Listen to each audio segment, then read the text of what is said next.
सांस्कृतिक र प्राकृतिक रूपले अत्यन्त धनी मादी गाउँपालिका र त्यहाँ पर्ने अत्यन्तै सौन्दर्यता बोकेको ठाउँ हो krapu डाँडा।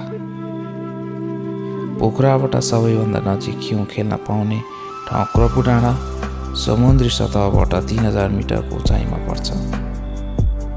krapu डाँडाको सुन्दरता र त्यहाँबाट देखिने हिम श्रृङ्खलाले जो कोहीलाई पनि मनमोहित बनाउँछ। आजको यो विशेष श्रृङ्खला तपाईहरूको लागि krapu डाँडा।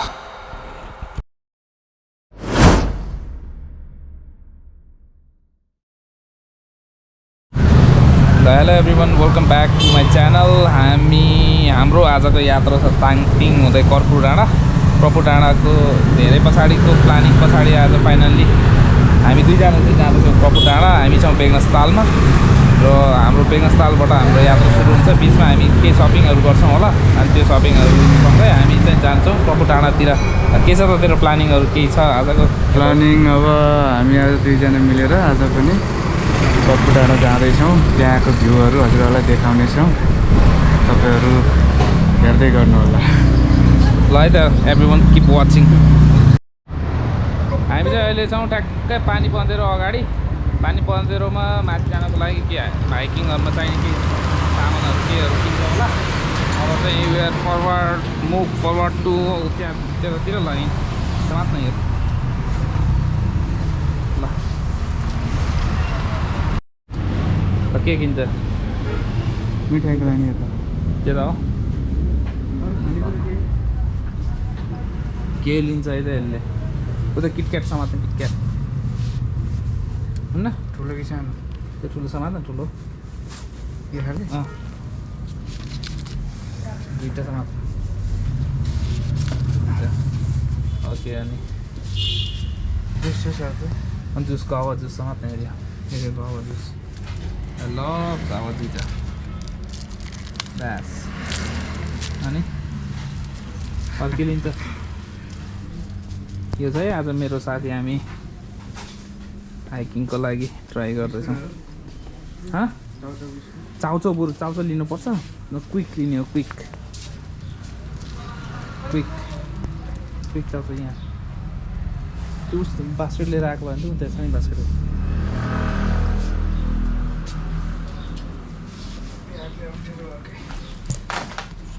यसले सपिङ हानिसक्यो। ओए सपिङ हानिसकिस्? आजको सपिङ भयो गाइज है। अब हामी दुईजना रमाइलो गर्दै ताङटिङको यात्रा। के किनिस् त तैँले? धेरै कुरा किन्यो, अब खाइ नसक्नु छ। दुईवटा चाउचाउ भन्दा किन होइन, खाइन सक्नु छ भन्छ गफानिस्।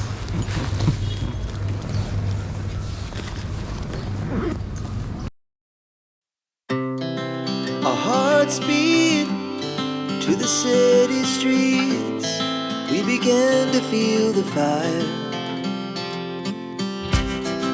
We rise like tall buildings as the chemicals, they take us higher. The night's young and it's just begun as she puts her hand in mine. We wanna chase the night, wanna dance to the light, pull the stars from the sky, just two hearts running wild. Never sleep, never stop, as we shout from the top. We're gonna be two hearts running wild.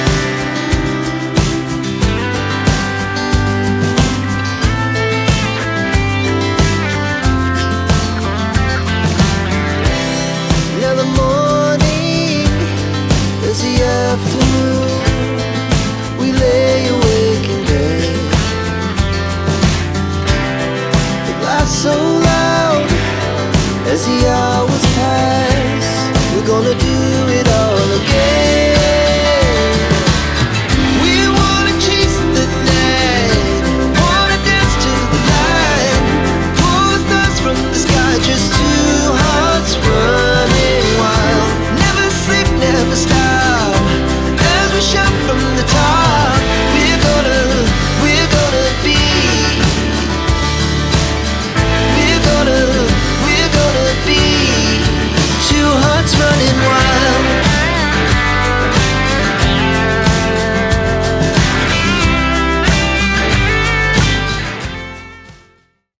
Finally हामी चाहिँ अहिले छौँ ताङतिङ गाउँमा अनि ताङतिङ गाउँ अति नै रमाइलो रहेछ कस्तो लाग्यो बाटो चाहिँ अफरोड छ होइन अफरोड भयो नि सजिलै छ बाइक स्कुटरहरू आइराख्दो रहेछ तपाईँहरू नि आउनु सक्नुहुन्छ बाटोलाई अनि तपाईँहरूलाई अर्को कुरो के जानकारी गरौँ भने तपाईँहरूसँग बाइक स्कुटर छैन भने यो टाइपको बसहरू पनि आउँदो रहेछ होइन यो बस टक्कै यहाँसम्म आउँछ यहाँबाट चाहिँ हाइकिङ गरेर जान सकिन्छ यो देखिएको पछाडि देखिएको यहाँबाट त त्यति राम्रो देखिएको छैन जसमा चाहिँ ड्रोन सटमा देखाइन्छ अति नै राम्रो छ क्या अहिले चाहिँ यो क्लाउडी भएर माथि हिउँ चाहिँ स्नोफल भएको भएर चाहिँ यस्तो भयो अनि यहाँबाट बाइकबाट अलिकति माथि गयो भने त्यो 1.5 घन्टा जस्तो हाइकिङ हुन्छ हाइकिङ गर्न रुचाउने मान्छेले चाहिँ यहाँबाट गर्दा पनि एकदम राम्रो नत्र माथिसम्म चाहिँ बाइक जाँदो रहेछ हामी छ ताङतिङ गाउँमा ताङतिङ गाउँको भिडियो तपाईँहरूको लागि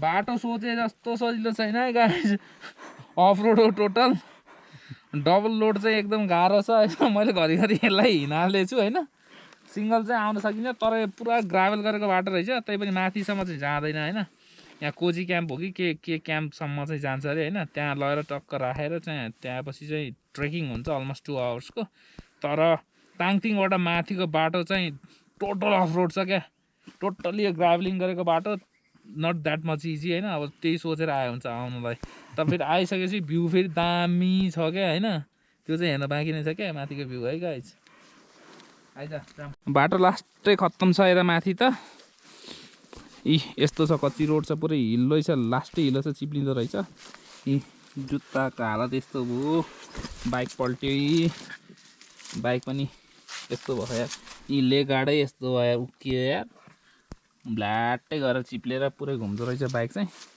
सो यो रुखको तल यो बाटोको छेउमा चाहिँ बाइक राखेर चाहिँ हामी जाँदैछौँ केही हुँदैन भन्नुभएको छ कि सबै लक गरेर ल अब we are very close to Krapu डाँडा बाइक राखेर त्यहाँ पार्किङ गरेर हामी अलमोस्ट 30 मिनट हाइक गरेर यो ठाउँमा आइपुग्यो यो ठाउँमा जस बस्ने ठाँटीहरू पनि रहेछ बस्नु चाहिँ राम्रो व्यवस्था छ जङ्गल पुरै लालीगुराँसको फुल भएको जङ्गल रहेछ बाटो चाहिँ एक्सट्रिमली स्लिपरी छ पानी पनि पुरै जमेको छ क्या स्नोफल चाहिँ माथि चाहिँ भइरह होला भइरह भन्दै हुनुहुन्थ्यो यस स्नोसँग चाहिँ खेलिदिउँ त भनेर नै आएको त्यो हेर्न पाइयो भने चाहिँ अति नै बवाल हुन्छ अब एकछिन हल्का रेस्ट गरेर हामी चाहिँ फेरि लाग्छ हाम्रो गन्तव्यतर्फ है त बसेको ठाउँमा त अलिकति माथि आए पछाडि चाहिँ जस स्नोफल भएर यसरी उस भइरहेछ माथि चाहिँ सम्म कस्तो छ लेट्स होप अनि जस स्नोफल चाहिँ भएको रहेछ होइन अब भरे राति चाहिँ हेभी स्नोफल होस् भन्ने हाम्रो इच्छा हो बाटो चाहिँ हिँड्नु चाहिँ पर्छ तर यो सजिलै छ बाटो त्यस्तो उस पनि छैन स्नोफल चाहिँ भएको रहेछ है त गाइज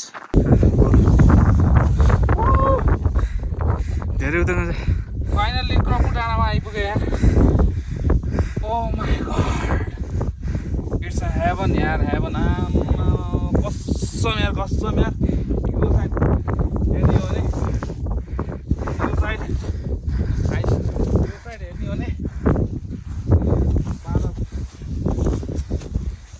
बादलको सन्तोले भने जस्तै बादल यस्तो बवाल छ यार आमा पुरै प्लेन मैदान जस्तो देखिरहेको छ बादलहरू this is the view man आउनुपर्छ एकदम सर्ट इजी एकदम अब बजेटेड ठाउँ भनेको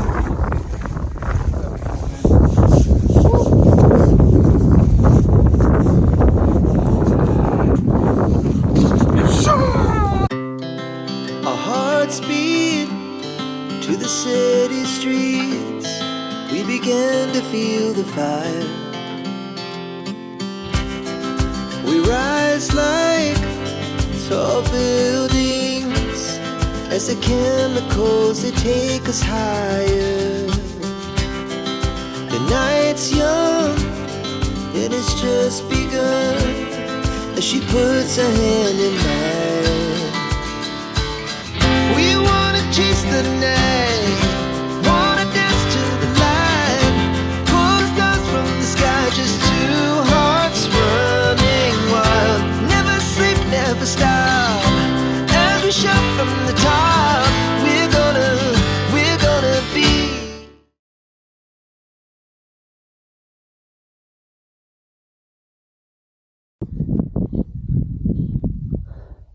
Hello and good morning everyone. Finally we are at krapu dada को टप हिलमा छौं हामी.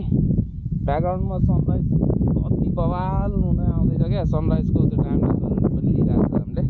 सो बाटो चाहिँ अलिकति त्यो के फ्रिजिङ टाइपको भएर चिप्लो जस्तो रहेछ. तर आइसकेपछि त ओठ थियो क्या. सनराइज यस्तो बवाल भयो. हिजोको सनसेट चाहिँ अलिकति मिस भयो.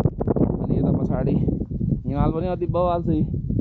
दामी देखिरहेछ, दामी रहेछ कसम है. यतिको भ्यू हेर्नलाई चाहिँ krapu डाँडामा आउनै पर्छ.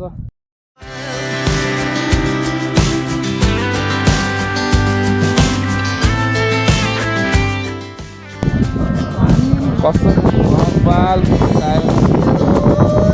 भाइहरु सबैजना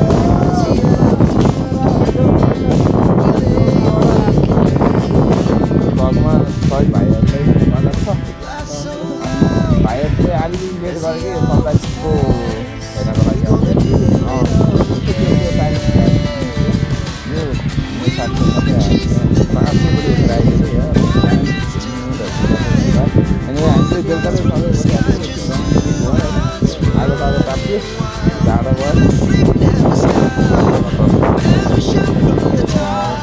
माछा पुछ्यो त्यो त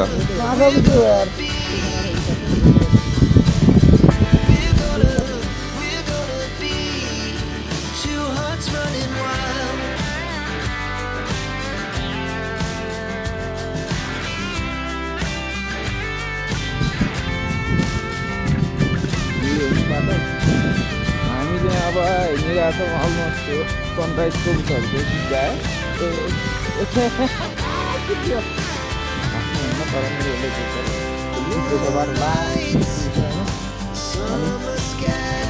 उयोहरू जायो.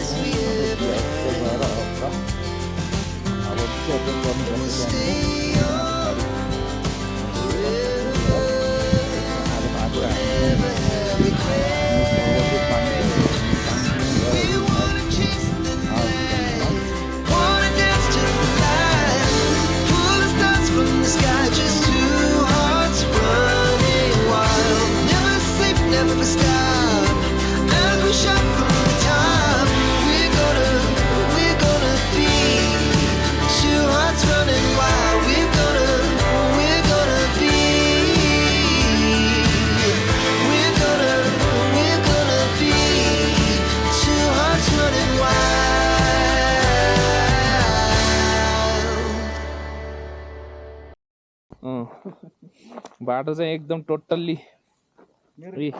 यस्तो भएर खत्तम भएको छ क्या. खत्तम भएको छ यार. यस्तो चिप्लो छ यार. हिँड्न नसकेर यसलाई फेरि 1000 ठाउँमा कुर्दै आउनुपर्छ. ऊ बुढो मान्छेले यसरी टेकेको छ. यस्तो छ यसको ताल. बाटोभरि हिउँ छ, चिप्लो छ बाटो. जस हिँडिरहेको छौँ हामी. तर ताङतिङसँग ओर्लिनु अति नै गाह्रो छ यार. मान्छेहरूले यहाँ माथिसँग बाइक लिएर आएको छ भन्दै थियो यार हिजो. अनि भ्यू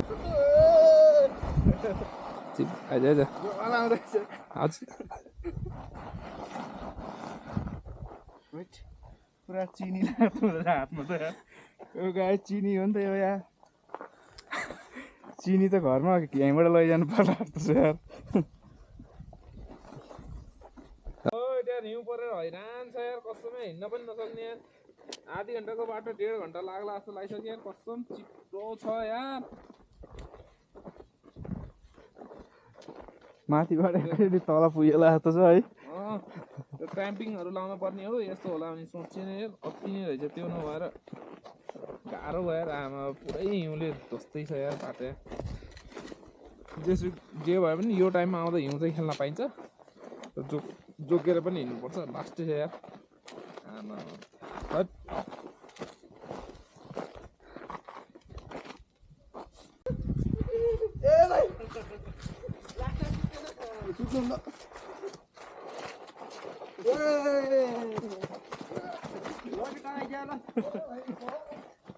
डर लाउँदो रहेछ हेलो हेलो नक नक नक नक हामी छौँ अहिले ताङतिङ गाउँमा फाइनल्ली हामी आइपुग्यौँ ताङतिङ गाउँमा सो हामी छौँ सानो हाम्रो लन्च ब्रेकमा हाम्रो साथी छ उमेश यता टायर्ड भएको अवस्था होइन त hello friends how are you I am so tired म धेरै थाकेँ आज धेरै हिँड्नु पऱ्यो म अहिले हामी यहाँ ताङतिङमा आएर लन्च खाएर भइसक्यौँ यो चाहिँ हेर्दा लोकल जस्तो छ तर तातो पानी हो है तपाईँहरूले लोकल खाँदो रहेछ भनि सक्नु होला अस्ति चिसो छ यहाँ तातो पानी खाइराख्नुपर्छ टाइममा त्यो ताङतिङ भिलेजको साथीहरू ताङतिङ गाउँ एकदमै रमाइलो रहेछ है भिडियोमा फोटोमा मात्र देखेको यहाँ आएर लाइभ हेर्दा यहाँ बसेर खाँदा यहाँको वातावरणमा रमाउन पाउँदा धेरै आनन्द आइरहेछ अब हाम्रो एकछिनपछि हामी घर फर्किन्छौँ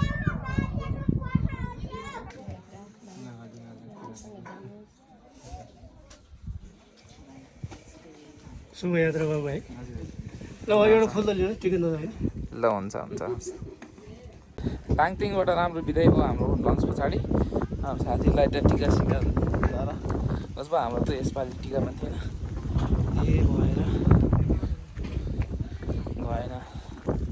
भएन जस यहाँ लन्च खाएर हाम्रो चाहिँ बिदावारी भइसकेको छ हामी चाहिँ अब मुभ फरवर्ड टु पोखरा घरतिर जाने प्लानिङमा भन्दै यो भिडियो हामी यहीँ इन्ड अप गर्छौँ किप वाचिङ किप सपोर्टिङ है त